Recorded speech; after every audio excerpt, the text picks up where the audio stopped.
Thank you.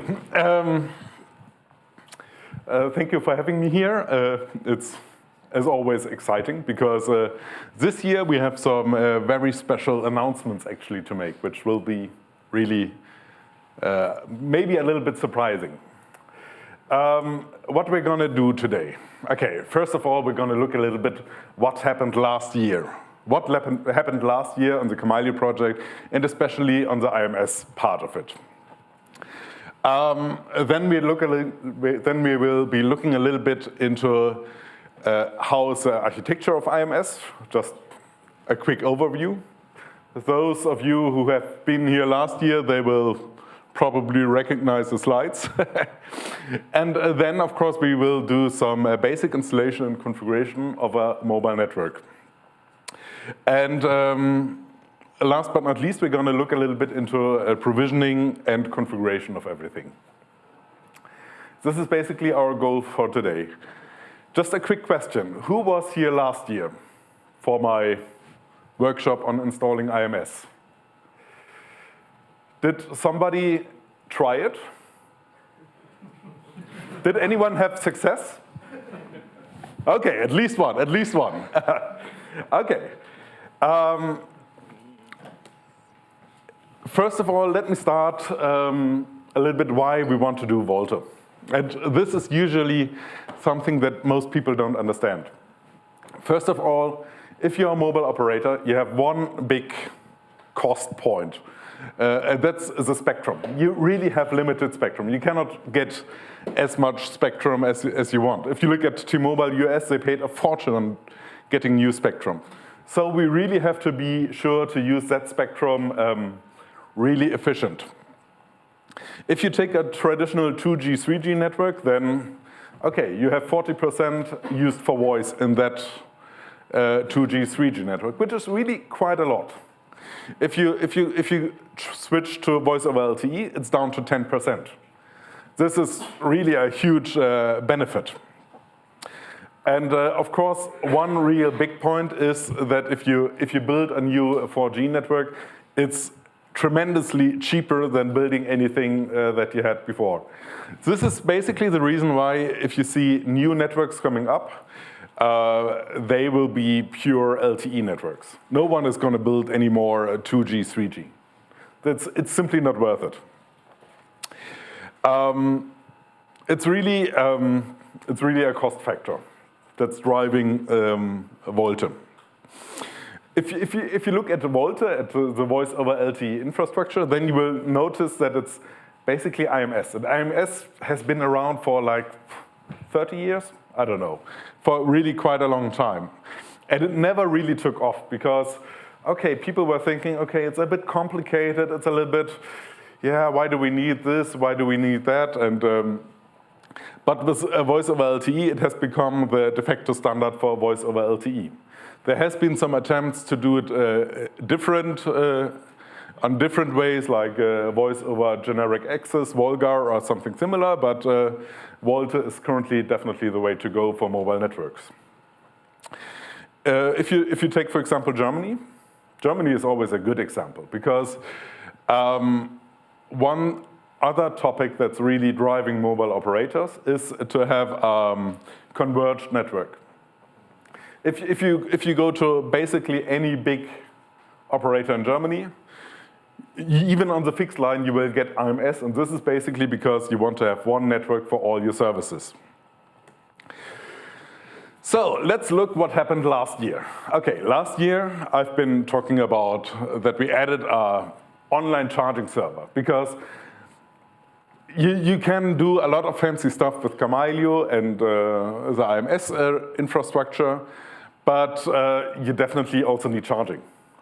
A network is nothing worse if you can't do charging on it.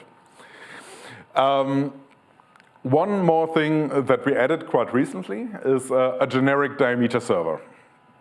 A generic diameter server which will actually handle any sort of diameter requests, and based on this, we've developed and deployed a new home subscriber server. A home subscriber server is the central profile database for a mobile network, which holds information like what are your credentials, what are your how does your service look like, all kinds of stuff like that. And also we've added a new management interface, which from my personal opinion looks quite awesome compared to everything we had before. Based on my question which I asked before, you see only one person in this audience, and I believe this is a very technical audience, really ever attempted to install IMS. And one thing that we did is that we overhauled, that we improved the installation process, that we really made sure that it's really getting easier and way easier to install IMS based on Kamailio. And of course, last but not least, always bug fixes, bug fixes, bug fixes. That's yeah. It's a little bit like every software. If you take it to more production networks, then you find things that you didn't even think about before. So continuous bug fixing. This is one of the slides I had last year. And this basically shows the basic IMS infrastructure. And a lot of things you see in the IMS world and the IMS, in the way you talk about IMS, is that you see a lot of things that you probably know under a different name. Just as an example, if you take the proxy CSCF, which is the entry point to your mobile network, then it's nothing, it's a little bit more than an outbound proxy, but still it's some sort of outbound proxy. If you take the interrogating CSCF, which is another central part of the IMS world, then this is nothing more or nothing less than a little bit intelligent load balancer. So it's really, yeah, load balancer, but a little bit more sophisticated. The serving CSCF is a registrar, is a call routing server. It's nothing really, it's still a little bit more flexible, but anyway, it's still a registrar and it's still a call routing server. And then, of course, we've got application servers. And all of the protocols we are talking within the network, we're talking diameter. Why do we talk diameter? Because, does anybody know what diameter is compared to radius? Yes? Diameter is more modern protocol, I guess, and more flexible. Exactly. Twice as good. Diameter is twice the radius. That's the correct answer. So you can do quite a lot more on the diameter protocol than you could do on the radius protocol. Okay, one thing that you really need to do on a mobile network, and this is something different to, I would say, most other OTT apps or to any fixed line deployment that we have a lot, is that you need to do quality of service. And quality of service on a mobile network is really crucial. You really need to do quality of service. One reason is basically if I take a default mobile network cell, then you might see that it's connected using a gigabit link or something like that, and all the users on the mobile network will share this gigabit link. If you're 10 users or 100 users or 1,000 users, they will all share exactly the same gigabit link. And as a result, voice may really suffer if you don't do quality of service properly. This is really a big topic for mobile networks. If you do quality of service on the mobile network, you really get a guaranteed bandwidth. You get a guaranteed bandwidth for your voice service, and it really gets the quality it needs. And basically, I always say, if you do a VoLTE call, then yeah, we don't care about Skype or anything else that might be on the mobile network as well. We own the network, so we control the network, so we can say that our calls have priority. Okay, if we want to install IMS and Kamailio. Then we've got some really basic requirements.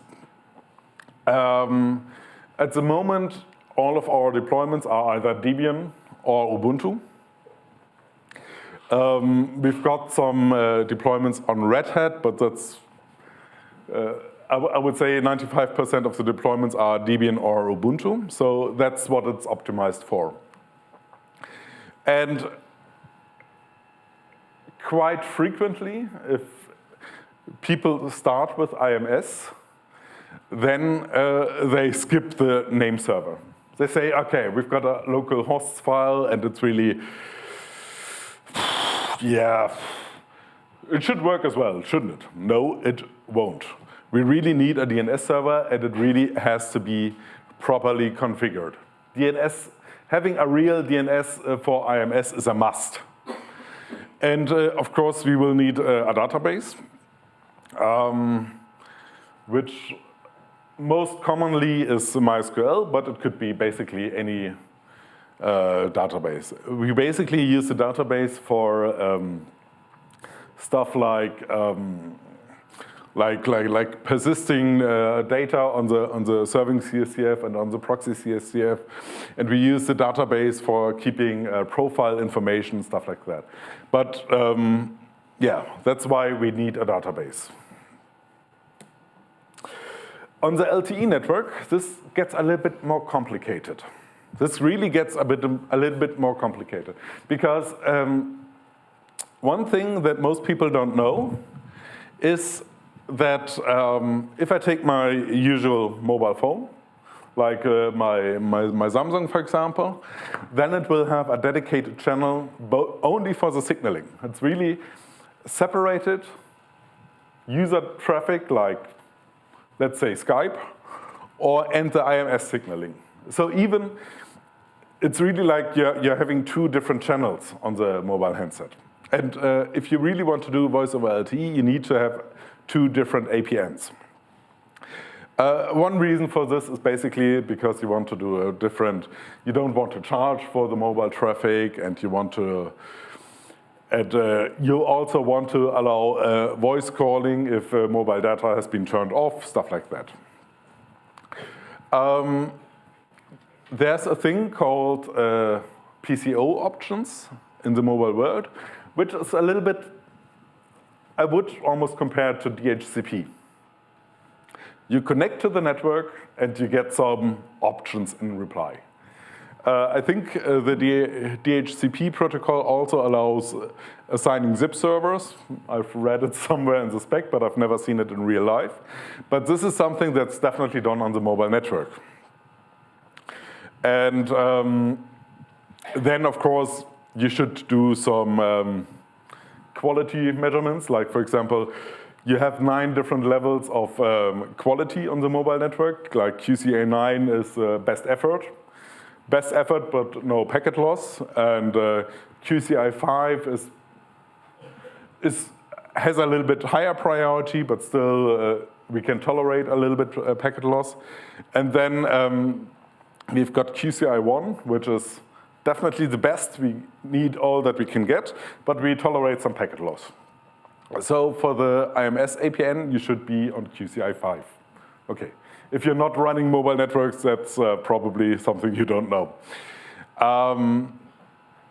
The mobile network needs to indicate, it's really need to indicate in the setup, in the registration, that it will support voice over packet switch. Okay. I think I dig a little bit too deep into LTE networks recently. Another thing that you need is a device.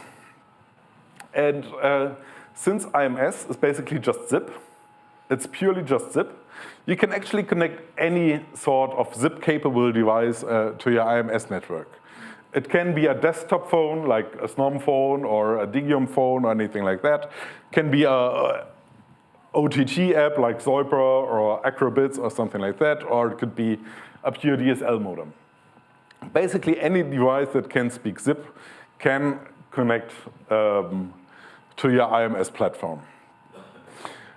if you want to do VoLTE, if you want to do mobile networks, it's a little bit more challenging.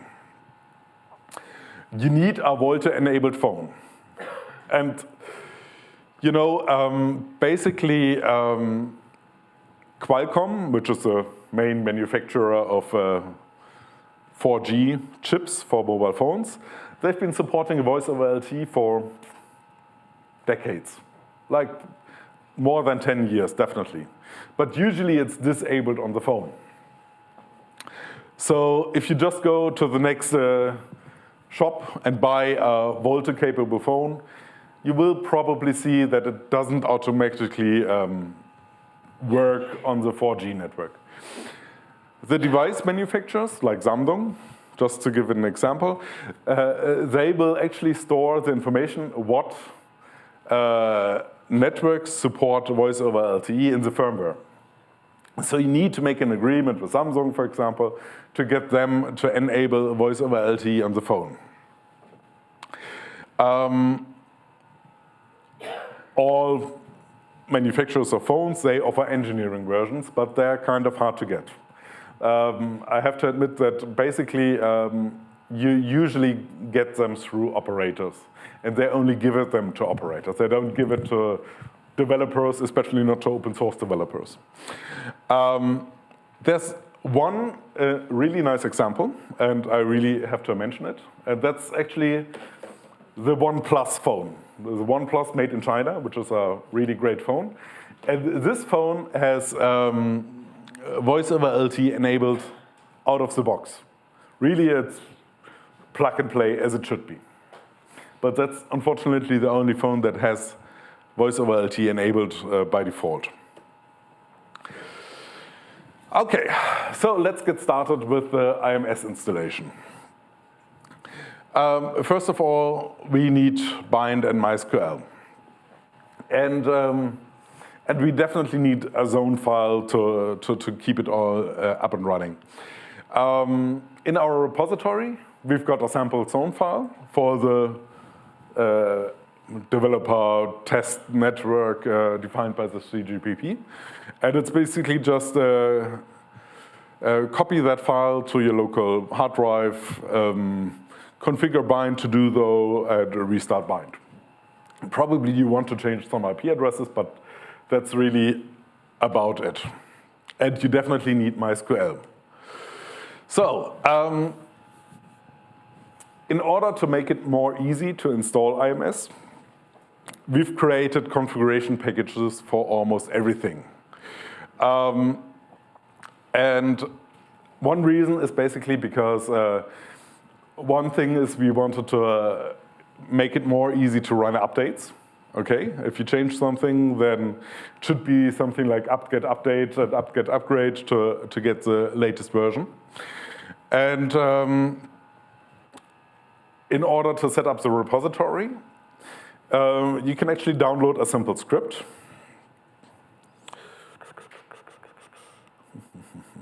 Just let me copy this. Copy. And, oops.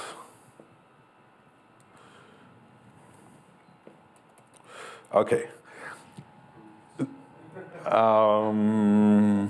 Wait. Can I? Full screen is not really better.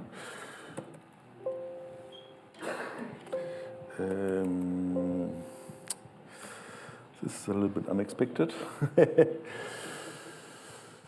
Okay.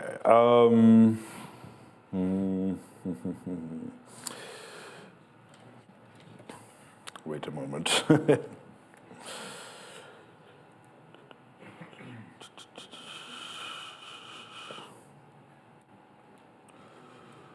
New session. Can you change the appearance here to make it a little bit?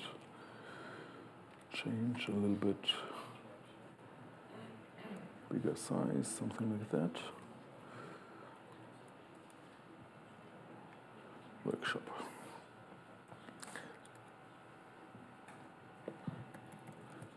Doesn't really look better. Okay. Yeah. Change settings, appearance.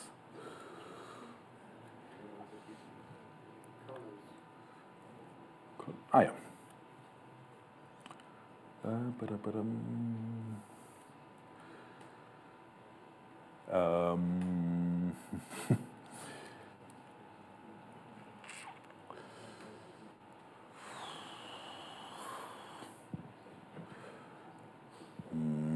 Okay. Okay. Okay.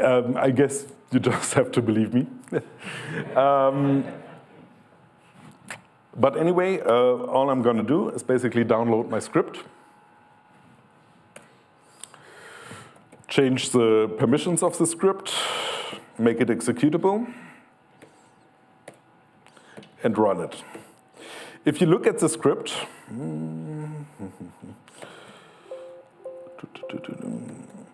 you will see the script does nothing special. It basically just downloads the repository. It will install the configuration key, the apt-get key, and will basically run apt-get update. So really nothing special. Takes a little second.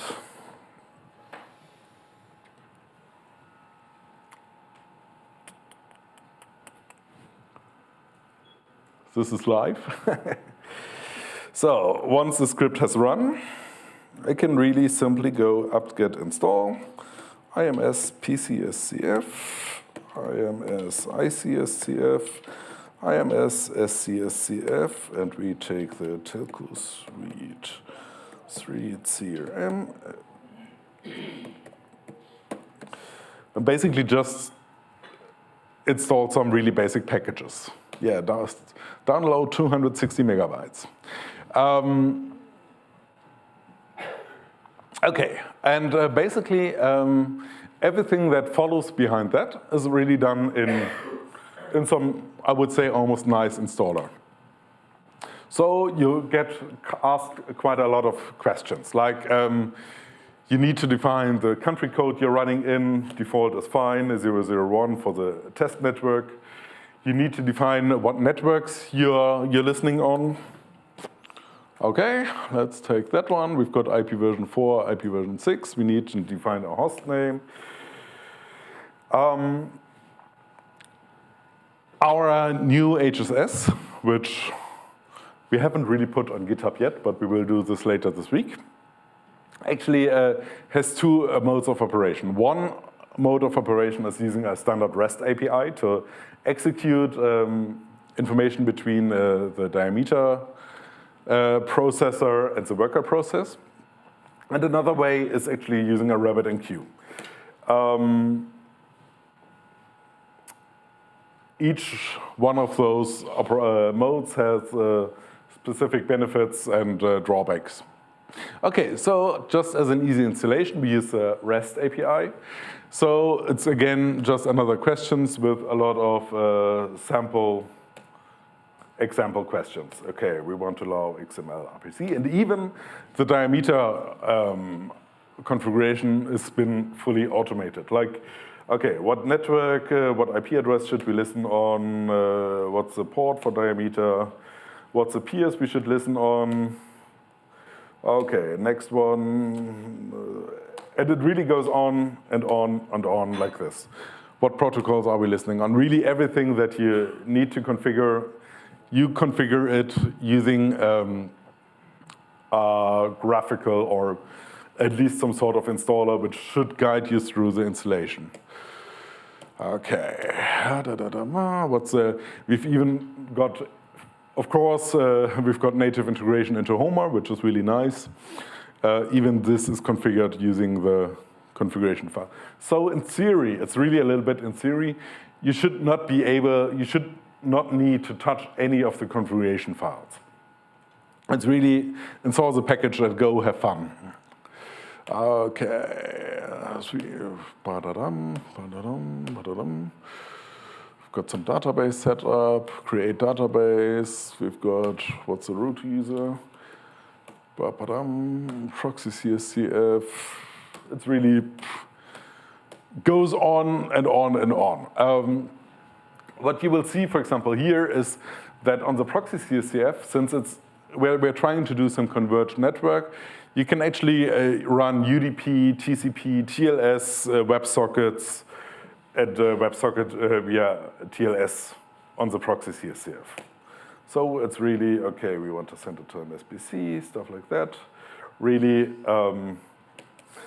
some of the things we implemented last year, like the Revel support for roaming. Okay. So I guess you get the idea that the installation of all the components is really, really straightforward. Once everything is installed, you can actually, you get actually two sorts of interfaces towards management of the platform. One is standard REST API to do some requests. You can basically query any information you see in the management interface, also using REST, which is might be interesting for integrating with other third-party services. And alternatively, you also get, I would say, a nice-looking management interface. And the management interface is really purely about doing everything, almost everything you can do on the REST API. So you can manage subscribers, and you can actually, for example, you can. It really tries to. We really try to simplify all the things you could also do, for example, in the Fraunhofer OpenHSS or something like that. But we try to make it a little bit more understandable. To make it a little bit more easy, actually. For example, this management interface also allows you to configure your SIM cards, to configure your IMSI range, to configure your identities that belong to this particular SIM card. Because one thing that you need to know about mobile networks, that if you have a SIM card in your mobile phone, it doesn't really contain your phone number. The phone number is associated by the network to your phone and not the other way around. So you really need to assign the phone numbers to your SIM card, and this should get you up and running quite easy, quite quickly.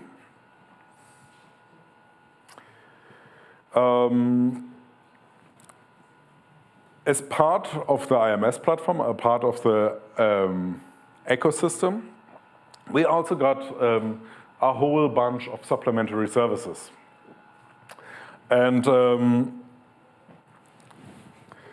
the supplementary services is really, okay, you've got all the basic call features that you want, which is, for example, we've got some dialing parameters, we've got all the call forwarding settings, we've got barrings, we've got anonymous call reject, basically anything that you would typically need to run a really voice service out of the box with Kamailio and IMS.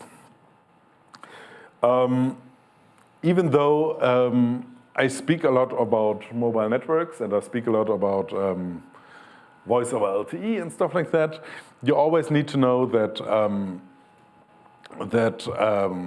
IMS is a voice network.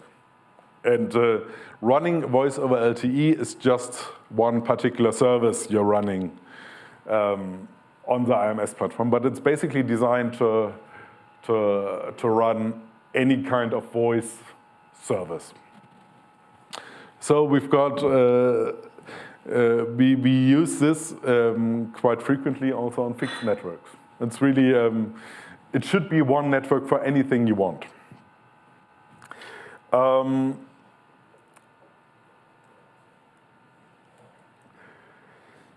You see the management interface for the IMS and for the HSS is rather complex, but it's we tried really to replace anything. A home subscriber server, which is a crucial part of your mobile network or even of your fixed network if you're running IMS. We really tried to replace this with Kamailio and open source components. And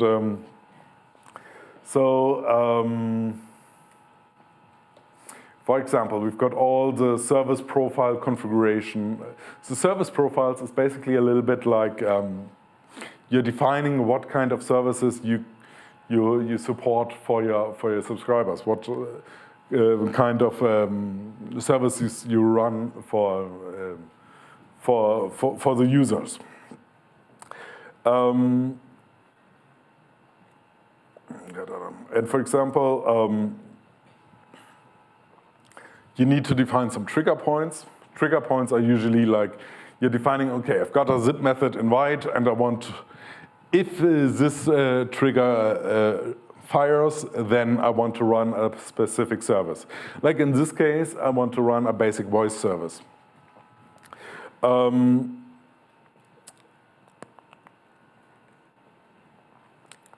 Probably the best example I have is the presence trigger point, where you basically find, okay, I've got a method publish, and I've got in the event header the tag presence, and I'm in an originating session case, then I want to execute, I want to forward this request to my presence application server.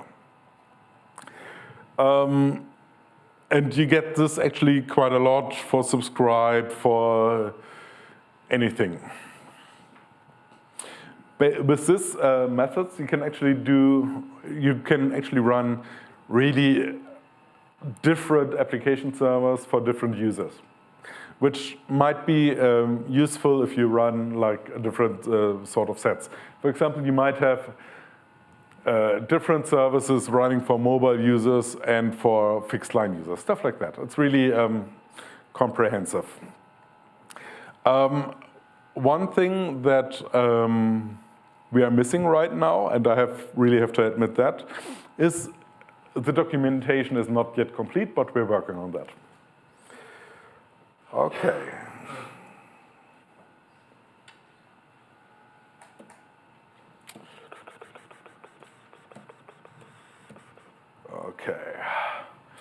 Okay. Of course, having IMS and VoLTE is boring if you cannot call anywhere. So you really need to add some interconnects. And one thing you need to know is that you have to separate inbound calls from outbound calls. So all your inbound calls should point to the interrogating CSCF, but the outbound calls will come from the serving CSCF. And again, you need DNS. You need DNS because we are doing enum quite a lot to do some inbound number to user mapping. Okay. Questions? Yeah, one thing that you didn't mention is how you get the cryptographic key variables in SIM cards in there. Because rather usefully, I brought a few SIM cards you can put on your network later. Okay. Okay, one challenge you usually have on mobile networks is that you use the same cryptographic keys for both the network authentication, for connecting to the mobile network, and for connecting to the IMS. So this is one reason why you might need a dedicated home subscriber, both for mobile and both for IMS.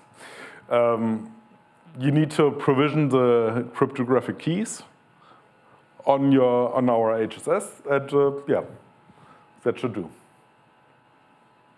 We'll try it later. Okay.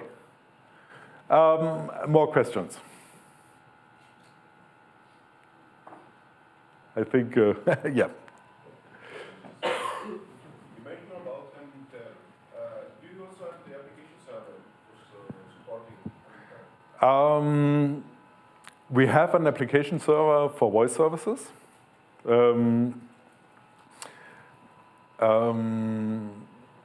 If you, well, there's a specification on what voice services you should have. This is IR92, for example. And it mentions all kinds of services that you should run for complete VoLTE. And our MMTEL currently supports all the features except 2. And one part that's missing is the multi-party conference, because if you take a standard zip desktop phone, for example, or if you take a standard VoIP app like Zoiper or anything like that, then if you make a multi-party conference, then you will actually see that the phone does the mixing. You basically, for the network, it does look like, okay, we've got several calls coming to the phone, and the phone is mixing, and we don't really care about what's happening on the. For us, it just looks like 2 dedicated calls. On voice over LTE, you don't want to do this. You want to save bandwidth, and you don't want to have, like, if you're running a 5-people conference, you don't want to have 5 calls on your mobile handset, because that would simply use bandwidth. So what's a mobile network? What you should do on voice over LTE is basically that you make an outbound call to a conference service, which is an application server, and then you should basically transfer all the participants of the voice call onto that application server. This is doable with XEMS and FreeSwitch, but we haven't really integrated this part because it's a bit complicated. The second thing that's missing, and that's purely because of, honestly, lack of time, and that's the UT interface. I doubt anybody in this room knows what the UT interface is. Ah, okay, at least one. The UT interface is basically XCAP. XCAP for provisioning services. You can actually run XCAP to configure your call forwardings, to retrieve your call forwarding, all kinds of services. And it should not be really hard to add a UT interface, but yeah, it's basically missing due to lack of time. This is all the features we are missing according to IR92. So I think almost feature complete. Not complete, but fine. One thing I always need to mention, when we are talking about IMS, and we are talking about all sorts of interfaces and reference points. If you're talking IMS, then you need to know zip. You need to know maybe a little bit diameter. You need at least to understand what the diameter protocol is. And everything else is just a different naming. UT interface is a good example. UT is XCAP, and Kamailio has done XCAP for also decades. ISC interface, okay, sounds a little bit more strange, but again, it's just zip. It's zip with a few extensions. So it's really, if you talk to mobile operators, you might come across, they're talking about the RX interface, stuff like that, but don't let the buzzwords get you, it's just diameter. So it's really just diameter. It maybe sounds a little bit too easy, but it's really nothing black magic. Everybody is boiling with water. More questions?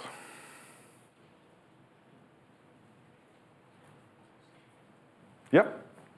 What about emergency calling your IMS solution? Can you repeat? If you, it's one of the things that we're currently adding, and it's a little bit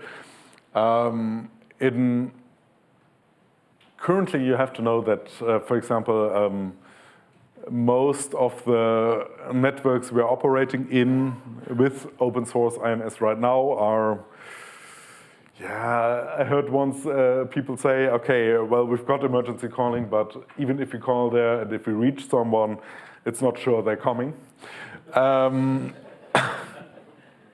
So at the moment, we just handle them as regular calls. You may know, for example, that the Fraunhofer Open IMS core explicitly had an emergency CSCF. And probably this could be my presentation for next year, besides legal intercept, which we also have to implement right now. Yep. What about the geographical restriction? What is your solution when you go to some operator that needs to have a geographical restriction? Use cases, for example, I can make a call here in Berlin with physical phones, okay? Yeah. But if I go to Munich, for example, I do not be able to place that calls. Okay. This is rather easy because this is nothing we have to take care about on the IMS network itself. Basically, if I wanted to implement something like that, I would probably do it on the mobile network and say, okay, if I'm in Munich, I don't get the IMS APN and I don't indicate voice over packet switch support. The question on this is related because on your IMS topology, you also be integrating with the access SBC vendors, right? What? The access SBCs, the access session border controllers, which are the front end of your SIP network. Yeah. In terms of non-trusted networks to your trusted networks. Yeah. And there is also a diameter interface, the E2 interface, which must be used by the access SBCs or the proxy SBCs, okay, your proxies, that will contact the CLEF, okay, entity. And my question is, do you have any kind of integration with the CLEF vendors? This is a new thing. You don't need to have faced these actions in your projects. Okay. At the moment, we are purely driven by demand, and the demand didn't come up yet. What you might see in the near future is, for example, we have the RF interface for offline charging, which might be going to the charging triggering function. But yeah, as long as nobody requests it, we don't really implement it.